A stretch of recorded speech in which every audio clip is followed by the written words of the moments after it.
एक गांव में लीला नाम की एक गरीब विधवा रहती थी। उसका एक पुत्र था।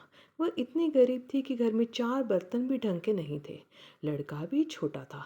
लीला ने बड़े प्यार से उसका नाम नसीब सिंह रखा था। मगर वह इतना बदनसीब था कि उसके पैदा होने के कुछ समय बाद ही एक बीमारी से उसके पिता की मृत्यु हो गई। लीला घरों में चौका बर्तन करके उसे पाल रही थी। उसे पक्का विश्वास था कि नसीब सिंह बड़ा होकर उसके सारे संकट दूर कर देगा और उसका बुढ़ापा चैन से गुजरेगा। इसी आस में रात दिन मेहनत करके वह अपने बेटे को पाल रही थी। नसीब सिंह था तो छोटा, किंतु समझदार बहुत था। संयम और धीरज की उसमें कमी नहीं थी। किसी भी बात को गहराई तक जानने की उसमें उत्सुकता रहती थी। एक दिन उसने अपनी माँ से पूछा, माँ, हम इतने गरीब क्यों हैं? यह सब तो ईश्वर की मर्जी है बेटे, दुखी स्वर में लीला ने कहा। सब नसीब की बात है। मगर नसीब सिंह यह उत्तर पाकर संतुष्ट नहीं हुआ। वह बोला, ईश्वर की ऐसी मर्जी क्यों है? बेटा, यह तो ईश्वर ही जाने।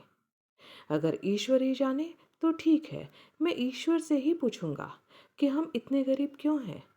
बताओ माँ, बताओ कि ईश्वर कहाँ मिलेंगे। लीला को वैसे ही परेशान रहती थी, अतः उसकी बातों से उकता कर उसने कह दिया, वह जंगलों में रहते हैं, लेकिन तुम वहां न जाना। नसीब सिंह ने दिल ही दिल में इरादा बना लिया कि वह ईश्वर को ढूंढेगा और पूछेगा कि आखिर हम इतने गरीब क्यों हैं। एक दिन वह जंगल की ओर चल दिया। जंगल घना और भयानक था। चलते चलते नसीब सिंह बुरी तरह थक गया। मगर भगवान की परछाई भी उसे दिखाई नहीं दी। अतः वह थक हार कर पत्थर की एक शिला पर जा बैठा और सोचने लगा कि भगवान तो यहाँ कहीं नहीं है। आखिर गरीबी दूर कैसे होगी? तभी संयोगवश मृत्यु लोक का भ्रमण करते करते शिव पार्वती उधर ही आ निकले। उन्होंने बच्चे को वहां बैठे देखा तो उन्हें बड़ा अचरज हुआ कि यह अबोध बालक इस जंगल में बैठा क्या कर रहा है। भगवान शिव ने बालक से पूछा, तुम कौन हो बालक, और इस जंगल में बैठे क्या कर रहे हो? मैं ईश्वर को ढूंढ रहा हूं। ईश्वर को? पार्वती चौंकी और पूछा, मगर क्यों? ईश्वर से तुम्हें क्या काम है? मैं उनसे पूछना चाहता हूं कि हम इतने गरीब क्यों हैं? दूसरों की तरह हम पर भी भाग्य की कृपा क्यों नहीं है? नसीब सिंह ने निर्भीकता से उत्तर दिया। माँ पार्वती और भगवान शिव उस बच्चे का साहस देखकर बहुत प्रसन्न हुए। माँ पार्वती तो करुणा की सागर है। उन्हें उस बच्चे पर बड़ी दया आई और भगवान शिव से बोली, प्रभु, इस बालक का कुछ कीजिए। हम कुछ नहीं कर सकते पार्वती, क्योंकि इसके भाग्य में यही सब लिखा है। भाग्य देवता के लेख के अनुसार इसे ऐसा ही जीवन भोगना है। नहीं नहीं स्वामी, आपको कुछ करना ही होगा। माँ पार्वती जिद करने लगी। जिद न करो पार्वती, यदि हम उसे कुछ दे भी देंगे तो वह उसके पास नहीं रुकेगा। इसे वैसा ही जीवन जीने दो जैसा भाग्यदेव चाहते हैं। नहीं प्रभु, इसकी गरीबी दूर करने के लिए आपको इस पर कृपा करनी होगी। जब माँ पार्वती जिद करने लगी तो भगवान भोले शंकर ने बच्चे को एक हार दे दिया। हार पाकर नसीब सिंह बहुत प्रसन्न हुआ और खुशी खुशी अपने घर को चल दिया। माँ पार्वती संतुष्ट थी कि उन्होंने एक अबोध बालक की मदद की और अब उसके दिन सुख से कटेंगे। लेकिन त्रिकालदर्शी भोले बाबा जानते थे कि यह हार उसके पास रहेगा ही नहीं। चलते चलते नसीब सिंह के पेट में अचानक दर्द उठा और वह शौच के लिए इधर उधर देखने लगा। उसने भगवान शिव का दिया हार पत्थर की एक शिला पर रख दिया और झाड़ियों के पीछे चला गया। तभी एक चील कहीं से उड़ती हुई आई और उस हार को उड़ाकर उड़ गई। अरे मेरा हार! सब कुछ भूलकर लड़का चील के पीछे भागा। मगर कब तक वह चील का पीछा करता, कैसे पकड़ता उसे? एक आध बार पत्थर उठाकर उसने चील को मारने की कोशिश की, किंतु चील अधिक ऊंचाई पर थी। कुछ ही पलों में चील उसकी नजरों से ओझल हो गई तो वह बड़ा दुखी हुआ और रोते रोते अपने घर की ओर चल दिया। घर पहुंचकर उसने माँ को सारी बात बताई, मगर लीला को उसकी बात पर बिल्कुल भी विश्वास नहीं हुआ। हाँ, उसकी बात सुनकर थोड़ी सी उदास अवश्य हो गई, लेकिन नसीब सिंह माँ की उदासीनता देखकर हतोत्साहित नहीं हुआ। उसने मन ही मन निर्णय लिया कि वह कल फिर वहीं जाएगा और भगवान शिव पार्वती को अपनी विपदा सुनाएगा। उसका विश्वास था कि भगवान शिव उस धूर्त चील को अवश्य ही दंड देंगे। भगवान शिव ने पार्वती से कहा, देखो, उसके पास कल वाला हार नहीं रहा, उसे एक चील ले उड़ी है और दूसरा हार पाने व उस चील को दंड दिलवाने की इच्छा के लिए वह लड़का आज फिर आया है। पार्वती देवी ने फिर भगवान शिव से प्रार्थना की, आप चाहे चील को दंड दे न दें, किंतु उस लड़के की सहायता करके उसकी निर्धनता दूर करें। हम अब कुछ नहीं कर सकते देवी। यदि तुम जिद करती हो तो हम ब्रह्मा से कहते हैं, वही उस बालक की कुछ सहायता करेंगे।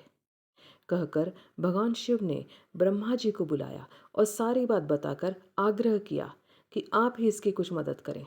तब ब्रह्मा जी ने लड़के को हीरे की एक अंगूठी दे दी। लड़के ने अंगूठी जेब में रखी और खुशी खुशी अपने घर चल दिया। उसने सोच लिया था कि अब वह एक पल भी अंगूठी को अपने से अलग नहीं करेगा। चलते चलते अचानक उसे प्यास लगी। वह सरोवर के किनारे पहुंचा और जैसे ही वह चुल्लू भरकर पानी पीने के लिए झुका, वैसे ही उसकी जेब से अंगूठी निकलकर पानी में जा गिरी और इसके पहले कि वह उठाता, एक मछली उसे निगल गई। नसीब सिंह फिर रोते रोते घर आया और माँ को सारी बात बताई। बेटा, जब तक भाग्य में नहीं है तब तक कोई भी चीज नहीं रुकेगी, माँ ने उसे दिलासा देते हुए कहा। जब भाग्य देवता खुश होंगे तो मिट्टी भी सोना बन जाएगी, मगर इस प्रकार किसी के देने से हमारी गरीबी दूर नहीं होगी। उसे समझाकर माँ अपने काम में लग गई, मगर नसीब सिंह भी हार मानने वाला नहीं था। उसने मन ही मन सोच लिया था कि कल वह फिर जाएगा। तीसरे दिन वह फिर जा पहुंचा। शिव और पार्वती उसका यह साहस देखकर बहुत खुश हुए। शिव जी ने इस बार ब्रह्मा जी के पास जाकर बात की कि वह लड़का बहुत साहसी है, उसका कुछ उद्धार किया जाना चाहिए। तब ब्रह्मा जी ने सलाह दी कि हमें भगवान श्री हरि के पास जाना चाहिए, वही इसका कुछ हल बताएंगे। अतः वह श्री हरि के पास जाकर पहुंचे। पूरी बात सुनकर भगवान विष्णु ने नसीब सिंह को कुछ हीरे दिए। हीरे पाकर वह बहुत खुश हुआ और इस बार बिना कहीं रुके उसने सीधे अपने घर जाने का निश्चय किया, क्योंकि 2 बार उसकी चीजें खो चुकी थी। जब वह घर पहुंचा, माँ घर पर नहीं थी। अतः नसीब सिंह ने हीरे एक लोटे में रखकर कोने में छिपा दिए और माँ को ढूंढने निकल पड़ा। वह मन ही मन सोचने लगा कि अब माँ को किसी के घर काम करने की क्या आवश्यकता है, अब तो वह भी अमीर बन गए हैं। उधर पीछे से चोर उसके घर में घुसे और जो भी सामान हाथ लगा लेकर भाग निकले। उस सामान में लोटा भी था जिसमें हीरे रखे थे। जब वह माँ के साथ वापस आया तो देखा कि हीरे गायब थे। इतना ही नहीं, घर का दूसरा सामान भी गायब था। अब तो उसकी माँ को बहुत गुस्सा आया। वह बोली, क्यों मुझे नई नई कहानियां सुनाकर पागल बनाता जा रहा है। सारा दिन आवारा की तरह इधर उधर भटकता रहता है और शाम को पिटाई के डर से कोई नई कहानी सुना देता है। माँ की डांट सुनकर लड़का रोने लगा। वो तो केवल वही जानता था कि जो कुछ उसने बताया था वह सत्य था। डांट खाकर लड़के की हिम्मत और बढ़ गई और अगले दिन वह फिर उसी स्थान पर जा पहुंचा। भगवान भोले शंकर सोचने लगे कि इस पर इतनी मुसीबतें पड़ी, लेकिन इसने हिम्मत नहीं हारी। इससे वह बहुत प्रसन्न हुए और भाग्य देवी के पास जाकर बोले, यह लड़का बहुत ही साहसी, हिम्मती और धीरज वाला है। ऐसा व्यक्ति अभागा नहीं हो सकता, इसे कुछ दे दो। आज्ञा पाकर भाग्य की देवी ने नसीब सिंह को सोने का एक सिक्का दिया। सिक्का लेकर नसीब सिंह खुशी खुशी अपने घर को चल दिया। जब उसने घर जाकर वह सिक्का अपनी माँ को दिया तो उसकी माँ बहुत खुश हुई। क्योंकि उन पर भाग्य देवी की कृपा हो गई थी, अतः सारे ही काम अपने आप शुभ होने लगे। दूसरे दिन ही एक मछली वाला उसके गांव में मछली बेचने आया, तो लड़के ने वही सिक्का देकर मछली खरीद ली।